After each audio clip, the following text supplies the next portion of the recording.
On this week's show, War of the Realms, the Psycho Rangers, your favorite Batman stories, and a 30th anniversary celebration. Check it out. It's Previews World Weekly, and it's happening right now.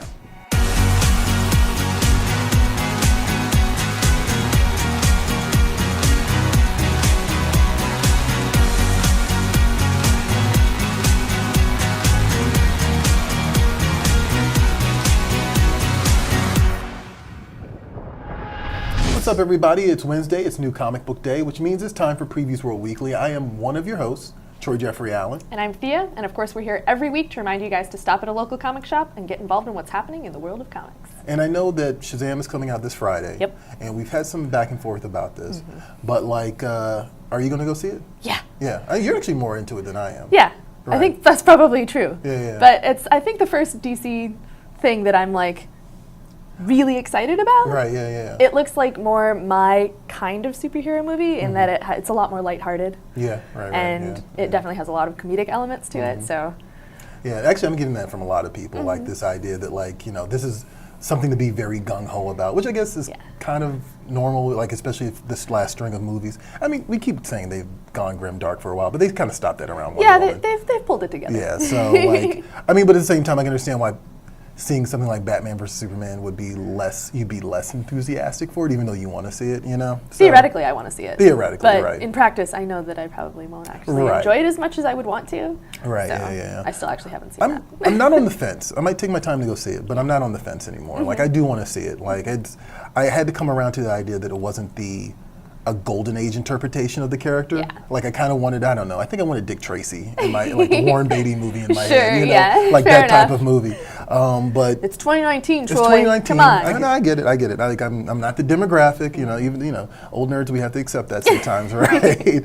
Actually, so we're going to be doing a Captain Marvel supercut. And so the cool thing about that is I'm going to make a really bold promise here. All right, and I know that we're not going to satisfy everybody, but it's going to cover every character that's been called Captain Marvel, DC and Marvel, and of course Fawcett and beyond, because there's other characters outside of that. Sure. So be sure to keep a lookout for that, because that's going to drop, and hopefully you can bookend your weekend after you go see Shazam. And actually, I'm really curious if I wonder if they're going to call him Captain Marvel in the movie. It would be surprising to me if they did. Yeah. I mean, I guess that's kind of the point, right? There's the whole lawsuit thing, and we won't really get into it now. But I guess that would be the point. Is they were like, hey, we're going to make a movie one day. This character's name needs to be ours. So that's interesting. I don't know. We'll see. Yeah. But be sure to keep a lookout for the supercut. And on that note, tons of comics have dropped this week at your local comic shop. And Anna Mia is here, and she's going to show us exactly what to expect before you walk into your store. Hey Previews World, Mia here with a look at what's at comic shops this week. So let's jump on in.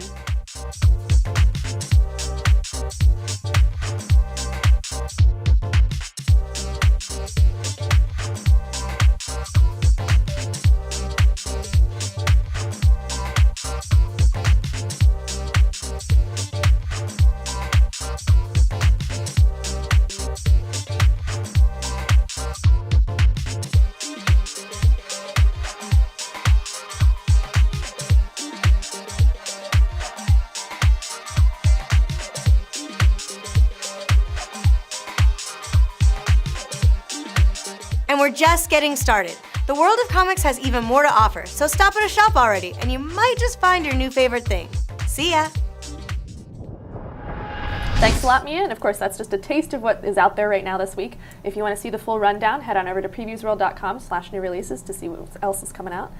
What are you looking forward to? Green Lantern #6. Yeah. And I've said this a bunch of times already. I'm still playing catch up. I've only read the first 2 issues. But here's the thing, it's Grant Morrison, it's Liam Sharp, as I've said before. But Grant Morrison kind of does this long game approach.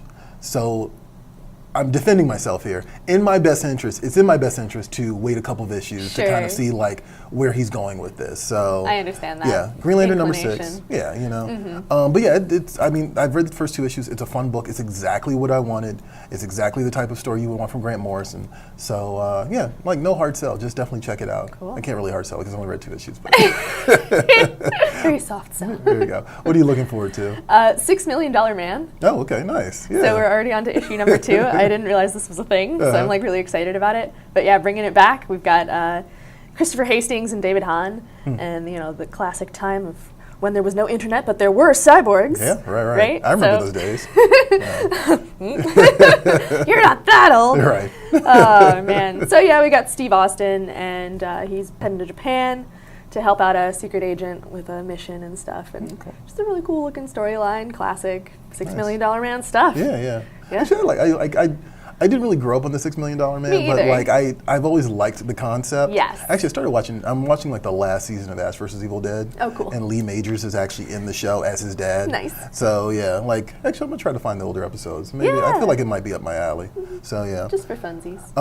Also out this week, something I'm looking forward to is Bronze Age Boogie. It's from Ahoy Comics, and I had the opportunity to interview the writer Stuart Moore, like about 2 months ago, actually, and he talked to me about the book itself and like how it's inspired by the Bronze Age of comics, basically the Savage Swords of Conan and the Kill Ravens and also in movies and television, like of course stuff like Bruce Lee and Planet of the Apes, and it just seems like an interesting love letter to an era that I'm not familiar with. Again, I guess we're both doing 70s themed stuff, right? But it's also stuff that I kind of grew up on through reruns. Right. So yeah, it's really cool. And actually, check out the interview. We'll probably put it back up on the front page. It was actually really interesting because you can see that he's just really coming from a place of love. That's so good. Yeah. So it was a lot of fun. Very nice. What else are you looking forward to? So we have the Jim Henson Storyteller series. Oh, nice. He's doing Sirens. So this is number 1.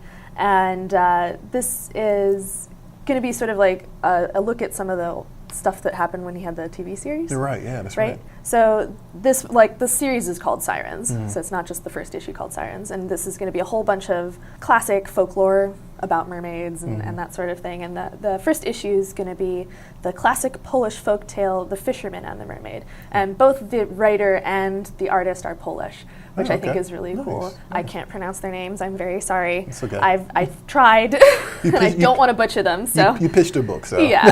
But it looks beautiful. The artwork looks gorgeous. Very Jim Henson still, aesthetically, and I just, you can't go wrong with some good old classic Jim Henson stuff. Yeah, right. I forgot about the Storyteller series, actually. Yeah, I didn't make the connection until just now, so that's really neat. Yeah. Okay. Also out this week is War of the Realms. It's Marvel's big crossover event. It's they've been building on this since Thor. Yep.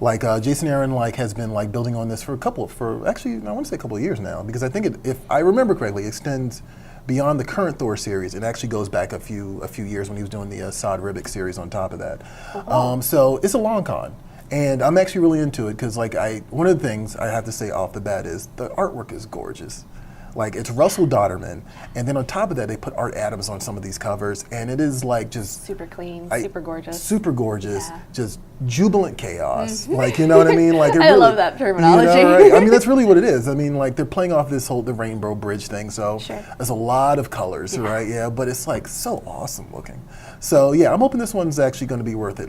I know that people are usually down on event books, of course, typically, but we've also had some good ones. I know everybody always loves House of M. People always bring up Civil War, stuff like that. So, yeah, definitely check that out. Definitely worth picking up. And there's a bunch of tie-ins on top of that. Cool. Also, there was a midnight release the night before. So, if you did pick up the book at the midnight release, definitely let us know in the comments. Yeah. Yeah, we're very curious and see. What kind of swag did you get? What did your comic shop do to commemorate this big event book?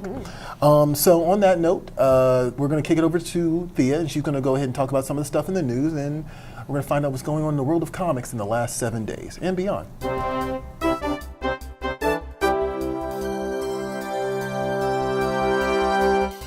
First up, Boom Studios, under license by Hasbro, announced an original graphic novel starring fan-favorite characters Corone, Andros, and the iconic Psycho Rangers in Saban's Power Rangers, The Psychopath. From writer Paul Allore, the fan-favorite artist of Power Rangers Soul of the Dragon, Giuseppe Cafaro, and colorist Marcelo Costa.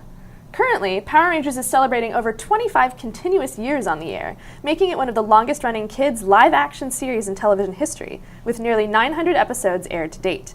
Created by Haim Saban and launched in '93 with Mighty Morphin Power Rangers, the franchise celebrates its milestone anniversary year with the 26th season, Power Rangers Beast.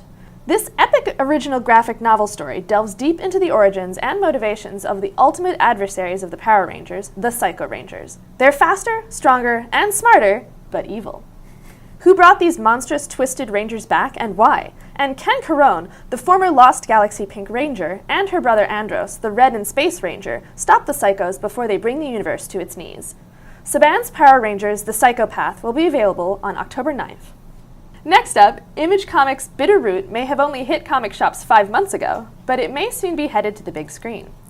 Deadline reported that Legendary Entertainment has bought the feature film rights to the series created by David F. Walker, Sanford Green, and Chuck Brown, and the creative team will serve as executive producers on the movie. The series will center around the Sangarai family, who were once known as the greatest monster hunters of all time. They specialized in curing the souls of those infected by hate.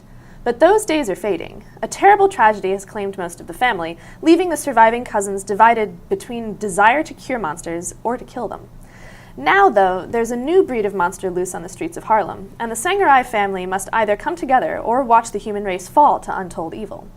While you're waiting for this project's debut, catch up on the comic with the trade paperback available to pre-order in the May Previews catalog. I did an interview with Sanford Green. Cool. Yeah, and like he walked us through the cover process for the cover to Bitterroot #1. Very nice. So keep an eye out for that. It's already on the PREVIEWSworld website. Just type in Sanford Green and yeah. All the Bitterroot stuff. All the Bitterroot stuff. Go check it out. Following the release of Detective Comics number 1000, DC Comics is giving the book a brand new logo. At WonderCon in Anaheim, California, the title's creative team unveiled the new logo, sporting the classic Batman colors and symbol. The new logo was designed by DC's periodical design director, Ken Lopez, and will debut on Detective Comics number 1001. That being said, Detective Comics number 1001 arrives in comic shops April 10th. Mm-hmm. I actually really like that one. I think it's kind of cool. Like, it reminds me of 60s Batman. I think Johnny was saying that it reminds him of the Batman and the Outsiders. It's classic. Also, the kind of the Brave and the Bold cartoon logo, too. Sure, Yeah. It's a cool new design for sure. Yeah, it's fun. I like it. Yeah. And like, I don't know, maybe that reflects how the tone of the book. But yeah, I thought that was actually really interesting. Yeah. Next up, announced at C2E2, Marvel fans are going to be treated to a brand new comprehensive look back at the beginnings of the Marvel Universe. Coming this July, History of the Marvel Universe, a 6-issue series written by Mark Waid with art by Javier Rodriguez and Alvaro Lopez, will provide a fresh look at the origins of your favorite Marvel stories. History of the Marvel Universe will go all the way back to the Big Bang and the beginning of time, and conclude with the twilight of existence. It's a sweeping story that covers all of the important events in the span of Marvel history, from the Big Bang all the way to the Heat Death. Even readers who think they know everything will find new surprises and revelations, and the artwork for the series makes it a visual spectacle for both those new to Marvel as well as decades-seasoned Marvel lovers. History of the Marvel Universe arrives in comic shops this July. Yeah. I'm always a sucker for like a comprehensive, re-education, because like, every couple of years they'll do a kind of a retcon of sorts, but it's like also reincorporating actual elements that have actually happened in the Marvel Universe.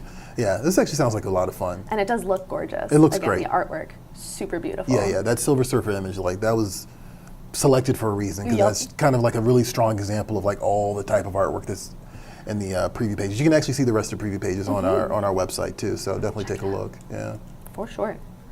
And finally, we have a really cool piece of news that we thought deserved a more prominent place than just our comic shop shout out. Comics Experience in San Francisco, California is celebrating its 30th anniversary. Owner Brian Hibbs first opened the store on April 1st, 1989 in the Haight district of San Francisco when he was just 21 years old. In addition to the store, Hibbs has also founded multiple graphic novel clubs, one for adults and another aimed at kids and middle readers. The best part about these clubs is that they're not limited to just San Fran locals. Anyone can subscribe and have their books shipped to them. So if you don't have an easily accessible local comic shop, or maybe you're interested in interacting with other folks in the comics community, you can join each month from the comfort of your own home.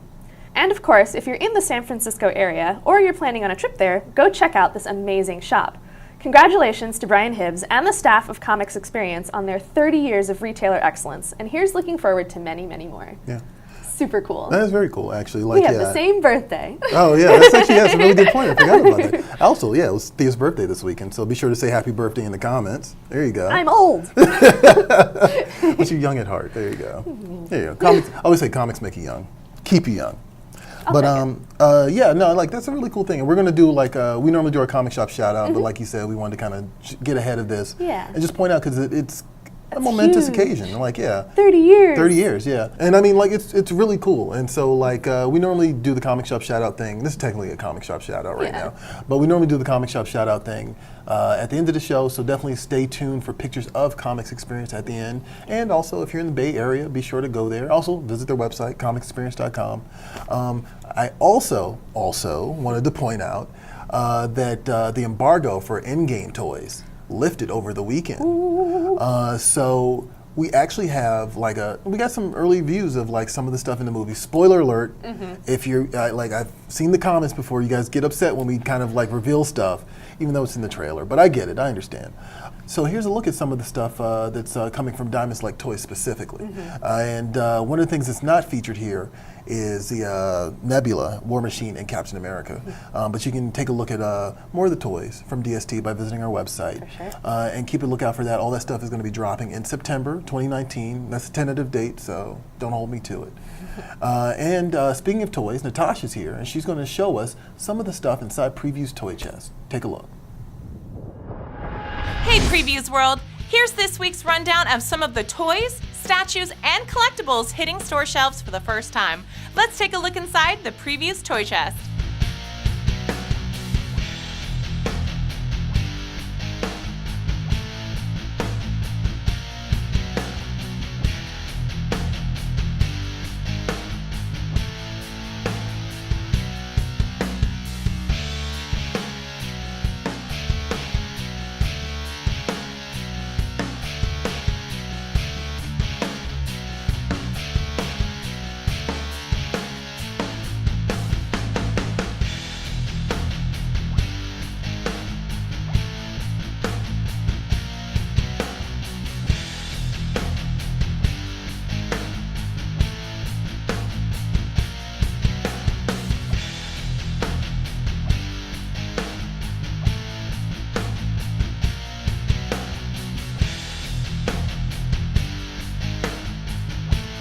Want to see more? Be sure to check out Talking Toys, our weekly show that spotlights new collectibles on the way to your friendly local comic shop. Just head over to PREVIEWSworld.com/talkingtoys to find out more. And as always, tons of cool stuff dropping at your local comic shop this week. There's a lot of Game of Thrones this week. Yes. Like a lot. A lot. And a lot of Dragon Ball Z, Yes. actually, yeah. They should fight each other. Seems to be. We all know who'd win. Do we? I think we do. Okay, fair enough. You think Yeah. Okay, all right, never mind. I'll Come let on. it go, let it go. Come on. All right. Last week, actually, and just jump back a little bit here, we mentioned the Flash PVC Core, DC Core statue, and it just so happens that Thea has it right here. He's very large. It's very large. He's quite a beefy boy. There you go, yeah. But it's from the DC Collectibles line, so they're highly detailed. This one's 10 inches high. And this is a PVC, so it's not made of like, resin or polyresin or anything like that. But that has not stopped DC from making it super detailed. Super fancy. And people can win this. You can win this if you want this Flash. Tell us who your favorite Flash is. Leave us a comment wherever you're watching us, Facebook or YouTube. We'll take entries until next week's show, and one of you will win him. Yeah. No, that's really cool. And there's a whole line of these, and like they're just. Batgirl back here, and Oh, is there I'm a really Batgirl excited back there? about her. Look. Oh, that's a good Batgirl. I'm not going to show you guys. You're going to have to go to the website and check it out. So yeah, and on that note, we're going to take a look at the War of the Realms trailer from Marvel. Of course, it dropped today. And when we come back, we'll talk a little bit more about it. Check it out.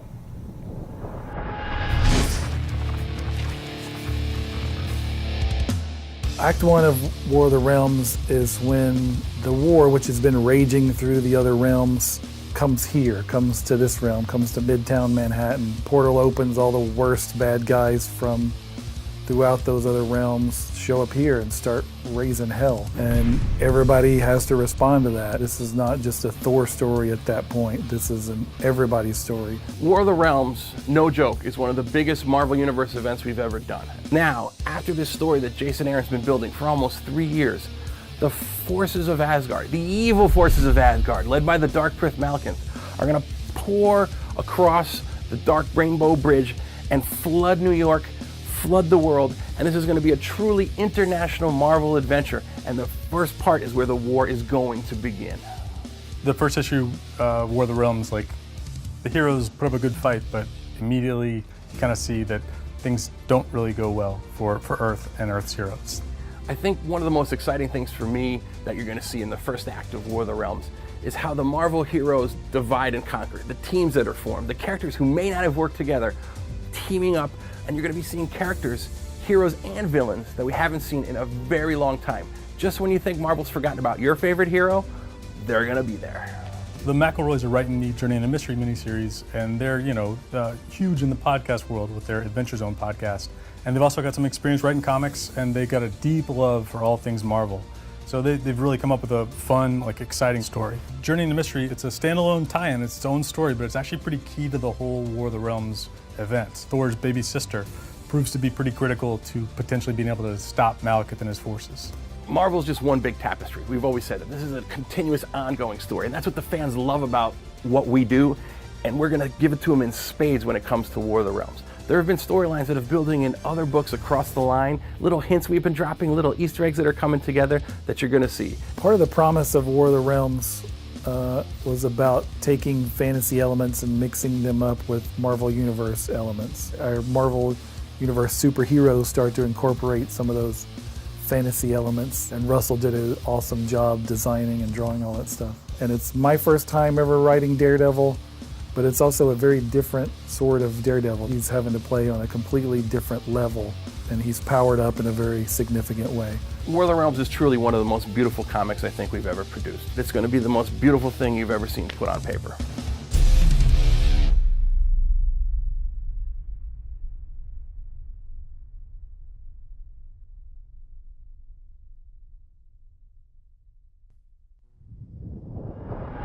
So, do you remember Malekith from Thor: The Dark World?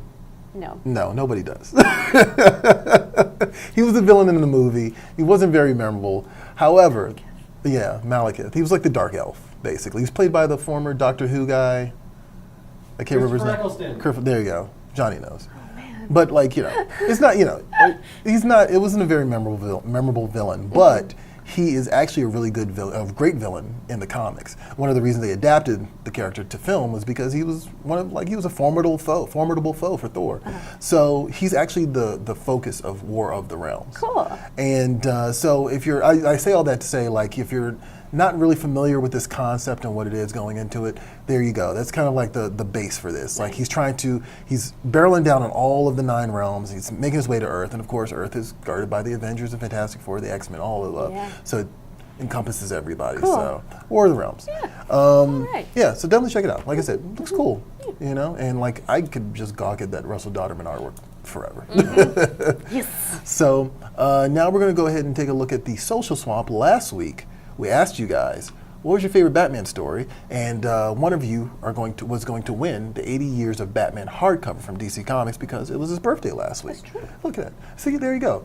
It was Comics Experience, Batman, and Thea's birthday, all in one week. Birthdays! So here we go. Let's do the social swamp thing.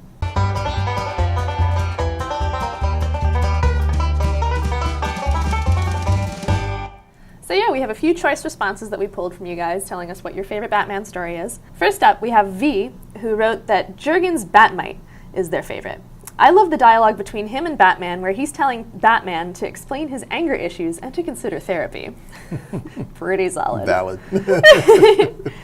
Next up, we have Star Arnold, who said that they enjoyed Gothtopia, which is Detective Comics Volume number 2, where Batman finds his superhero status put to the test, where he must choose between the real world and the glamorous but illusionary world created by Scarecrow to distract the innocent from upcoming peril. Then we have Chase Merriman, who said that Brave and the Bold Batman. I love so much his team-ups, especially with Creeper and Deadman. Also, Deadman's my favorite comic book character. Very cool choice. Mm-hmm. And finally, we have the winner. Nice. So the winner of the 80 Years of Batman hardcover is Ken Young, who said that their favorite Batman story so far is the Batman/Max Arkham Dreams. While it's still rolling out, the Max is an all-time favorite of mine, and I love how they have it intertwined with Arkham. It's such a perfect match. Yeah, I thought that was I thought that was a nice. I thought it was an interesting pick. Mm-hmm. I think we both were kind of curious about the Batman Max thing. Yeah. So that's a nice glowing recommendation, Ken. Thank you very much. And I guess now it's time for Comic shop shout out. Yeah. Yeah. We're down to the last of the stuff here. Yeah, right? yeah. So, so yeah, we talked about Comics Experience earlier in the show, and we're going to give you guys a glimpse of Comics Experience at the end of the show sure. to cap things off. But on top of that, as always, we want to remind you guys to do a comic shop shout out. This one was kind of given to us, but do a comic shop shout out every month. Big important one. Yeah. So what do they got to do? So if you guys want to be featured on our show, let us know what your favorite local comic shop is. Use the hashtag #SupportYourLCS. Find us on social media wherever. Drop us a line and we could feature you on the show. Cool. And that's it for Previews or Weekly this week. I am Troy Jeffrey Allen. And I'm Thea, and we'll see you at the spinner rack.